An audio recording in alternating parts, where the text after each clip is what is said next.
വൈകുന്നേരത്തോടുകൂടി ഒരു 6:30 മണിയായ സമയത്ത് നമ്മുടെ പാലത്തിലെ നിലവിലുള്ള സ്ട്രീറ്റ് ലൈറ്റ് കംപ്ലീറ്റ് കേടായി. ഇതിന്റെ കോൺട്രാക്ട് എടുത്ത ടീം എന്ന് പറയുന്നത് കോഴിക്കോട് ബേസ്ഡ് കമ്പനിയാണ്. പക്ഷേ അവർക്ക് എത്താൻ സാധിക്കാത്തൊരു സാഹചര്യം ഉണ്ടായത്.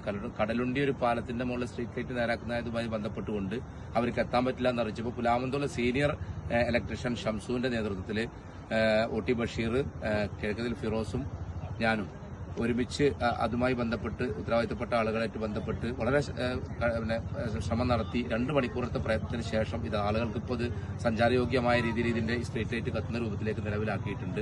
വളരെ ഉപകാരമാണ്. കാരണം ഈ ലൈറ്റിന്റെ കെട്ട സമയത്താണ് ഇതിന്റെ പ്രയാസങ്ങൾ മനസ്സിലാക്കിയത്. ഒന്നാമത്തത് ഇവിടെ കോൺക്രീറ്റ് കഴിഞ്ഞിട്ട് ഇതിന്റെ കമ്പികളൊക്കെ ഈ റോഡിലൂടെ പരന്നു കിടക്കുന്ന ഒരു അവസ്ഥയാണ്. അപ്പോൾ ആളുകൾക്ക് അപകടം വരുത്തി വെക്കുന്നതുമായി ബന്ധപ്പെട്ടുകൊണ്ട് അതിലൊരു ഭയപ്പാടുണ്ടായിരുന്നു.